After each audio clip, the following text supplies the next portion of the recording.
toda a minha experiência, eu acredito que a minha vida é uma extração de flor de pedras. Esse termo eu criei quando eu fui convidada pelo Instituto Sede Sapiens, numa das atividades que eles têm, pela Cecília Souto e pela Miriam Hoffman, para falar sobre a minha trajetória, como é que eu fui parar na Gestalt terapia.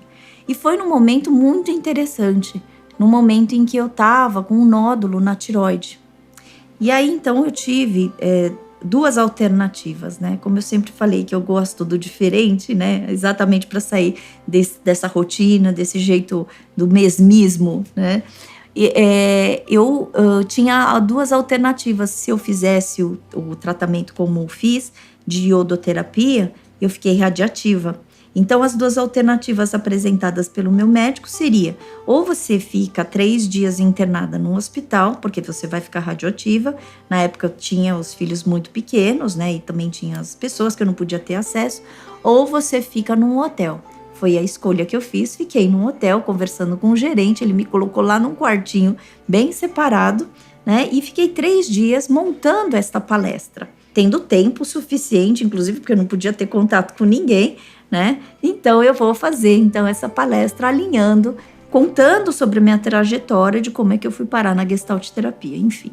E aí eu nomeei, né, essa palestra de Extraindo Flor de Pedras. Mas como que começou e como é que esse nome surgiu?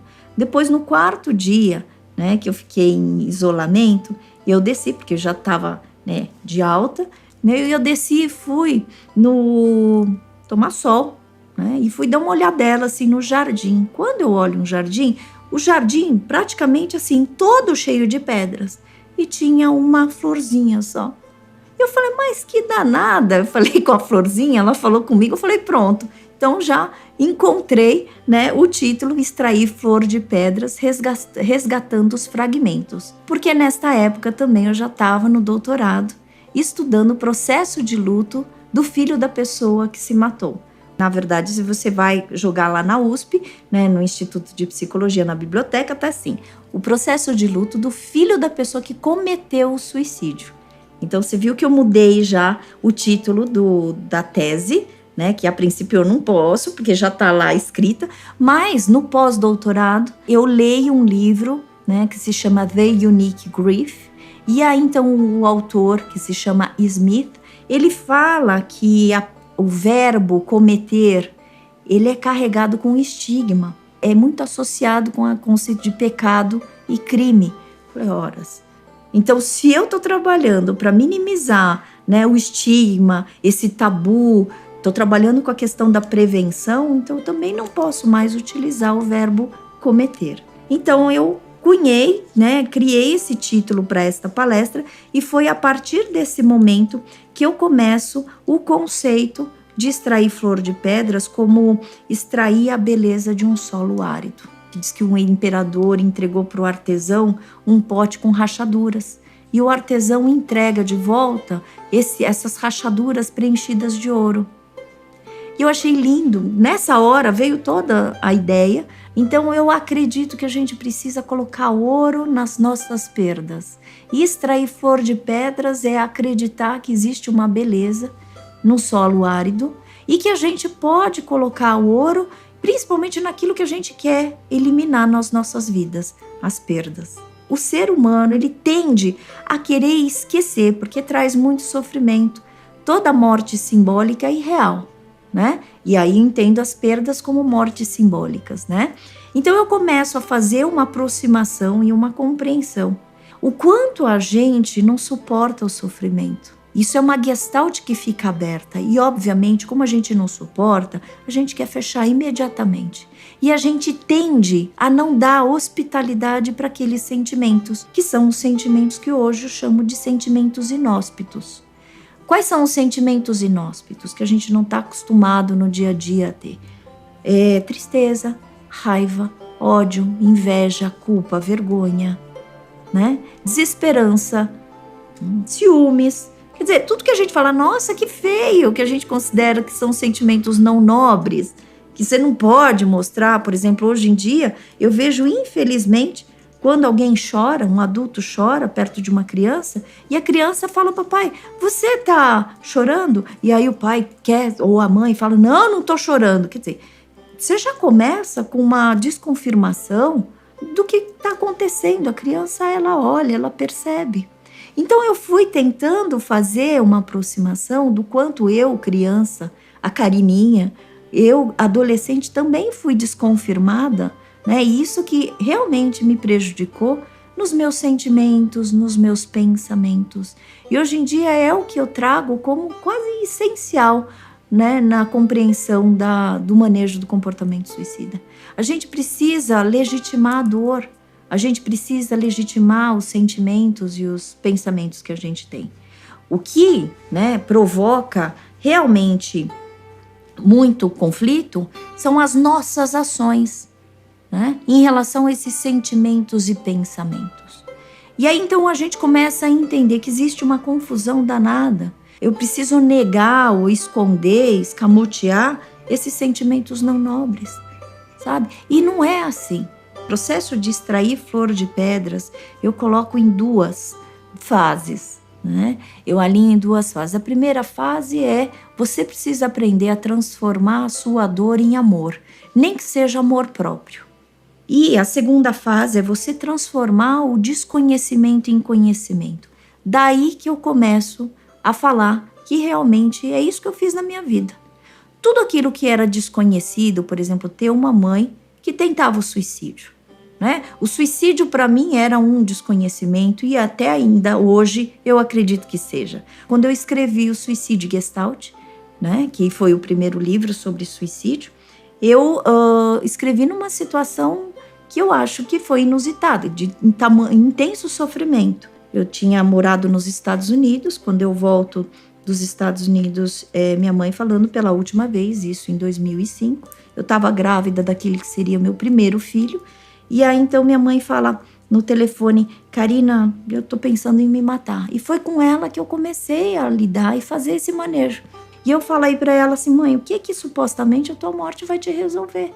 E ela fala, não, é porque eu não queria dar conta, eu não consigo dar conta desta situação que estava acontecendo com ela.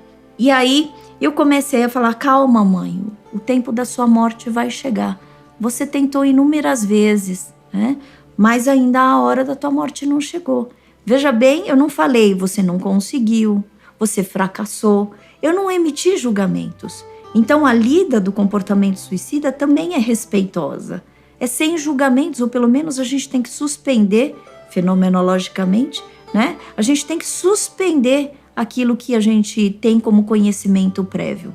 Enfim, falei para ela, e nesse momento que eu falei, calma, você não pode escolher a hora da sua morte, ela vai chegar, né? Vai chegar para todos, mãe. Nessa hora eu abortei, eu tive um aborto, né? Então eu senti uma pontada, e aí então eu descobri que eu estava abortando. Com esse sofrimento e com esse paradoxo, né, entre vida e morte, isso provocou em mim, e minha mãe falou assim, Carina, acho que você pagou um preço muito alto já, por tudo que eu provoquei, né? E eu falei, paguei, mãe.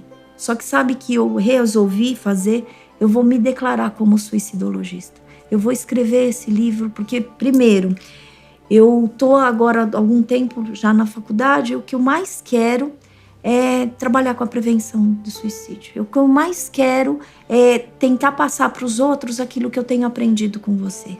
E minha mãe fala para mim assim, então eu vou ser militante na prevenção com você. Eu, a partir de agora, não vou tentar mais o suicídio, é uma coisa que eu me emociono, porque a minha mãe, eu entendo que foi a minha primeira parceira, né, nesse campo da suicidologia. E aí, então, foi muito interessante, porque no lançamento desse livro, minha mãe chega assim do meu lado, coautora, porque eu falei, então vou contar da nossa história, eu gostaria que a senhora lesse. Ela leu o livro, e aí então ela ficava do meu lado, ela falava assim, oi, eu sou a kamikaze. E eu acho que é a coisa mais linda, né, porque ver a minha mãe extraindo flor de pedras, ressurgindo também, né, ressignificando a vida dela, né, e podendo mostrar uma capacidade de vida. Então, assim, não que ela tenha saído do processo de morrência dela, né? Mas, assim, ela falou, esse tipo de ação, que é a tentativa de suicídio, eu não vou fazer mais. Então isso foi muito interessante, porque realmente ela foi a minha melhor mestre no campo da suicidologia. E aí então, em 2006, sai uma política pública que não saiu do papel, infelizmente. E aí, cansada de trabalhar com a prevenção do suicídio, cansada mesmo, que falei, gente, eu tô fazendo trabalho de formiga. Sabe de uma coisa? Eu vou trabalhar com quem fica. E quem fica são os familiares, como eu, de pessoas que tentam o suicídio e não sabem o que fazer. E além disso, eu vou trabalhar com o processo de luto de suicídio. Como é que uma pessoa consegue extrair flor de pedras a partir desse sofrimento intenso? Né? Que hoje eu falo que o suicídio é um tsunami existencial, tal como foi quando eu estava com minha inflamação cerebral. Eis que, então, começo meu doutorado para pesquisar processo de luto do filho da pessoa que se matou. Faço durante 4 anos esse estudo. Como a vida não é do jeito que a gente quer, olha só como é comprovação realmente de que meu trabalho é visceral. Minha mãe adoece, fica com o coração grande, miocardiopatia de grau importante. E aí ela falou, agora que eu não quero me matar, eu não consigo viver, porque a qualidade da vida dela caiu, né, bruscamente. De 2006, né, para 2013, ela foi internada 18 vezes. Idas e vindas, então aquele meu ioiô emocional em relação ao luto, e que muitas vezes eu via que eu tinha um luto antecipatório de perder a minha mãe a todo tempo, né, desde pequena, começou a ficar cada vez mais aguçado. Minha defesa de doutorado foi marcada para o dia 7 de maio. Minha mãe morre no dia 12 de fevereiro. Então, 12 de fevereiro, março, abril, maio. Durante isso, com a defesa do meu doutorado, e aí vivendo o meu luto. Então, foi uma coisa extremamente conturbada nessa situação. E eu, na pele, estava vivendo aquilo que eu estava pesquisando. E aí eu precisei realmente falar, gente, tudo que eu escrevi sobre o processo de luto, que até então eu estava cuidando do processo de luto de outros filhos que tinham perdido seus pais por suicídio, agora eu tinha que rever o meu próprio processo. Preciso fazer valer o que eu escrevo, né? Eu acho que a vida sempre me exige uma comprovação empírica e visceral daquilo que eu escrevo. Então, tudo que eu escrevo é o que eu vivi, e tudo que eu vivi é aquilo que eu escrevo, né? Então, encontrei uma forma de me organizar. E em novembro, né, a USP recebe uma bolsa da CAPES para pós-doutorado. E Júlia, né, que é o jeito que eu chamo minha SDC, minha sonho de consumo, Maria Júlia Kovács, né, e a Júlia, ela me manda um e-mail falando, olha, Karina, você acabou de defender a tua tese, mas ganhamos uma bolsa da CAPES e a gente vai ter um processo seletivo. Se você quiser, eu posso te orientar. Que aí eu entrei com um projeto de cuidados e intervenções aos sobreviventes enlutados por suicídios. Por quê? A minha intenção era sair só do escopo ou da compreensão de filhos enlutados que tinham perdido, né? Porque até então eu já tinha uma compreensão que o luto por suicídio é diferente de outro tipo de luto, por outras causas. E aí eu falo, bom, eu vou ampliar, né, o meu escopo de participantes. Entro no pós-doc. No ano seguinte, eu tenho a inflamação cerebral. E aí, então a gente volta para o começo da entrevista, né, que a vida não é do jeito que a gente quer. Então foi no momento em que eu, estudando cuidados e intervenções aos sobreviventes enlutados pelos suicídios, eu comecei a me ver como uma sobrevivente que tinha que me cuidar e fazer intervenções para meu próprio bem-estar e para resgatar minha vida. Por isso que hoje eu entendo e falo que o suicídio é um tsunami existencial para qualquer tipo de pessoa que é impactado por ele. Aí por isso que eu faço analogia com a minha inflamação cerebral, mas que é possível, eu sou prova viva de que é possível, né? Para uma pessoa que perdeu os movimentos, que esqueceu a ordem alfabética, até que eu estou bem feliz, sabe? E que consegue manejar, né, usar as mãos e conversar e fazer ao mesmo tempo o tsuru, né? E ficar descalço e sentir meu pé, me sentir viva. Eu acho que é possível sim.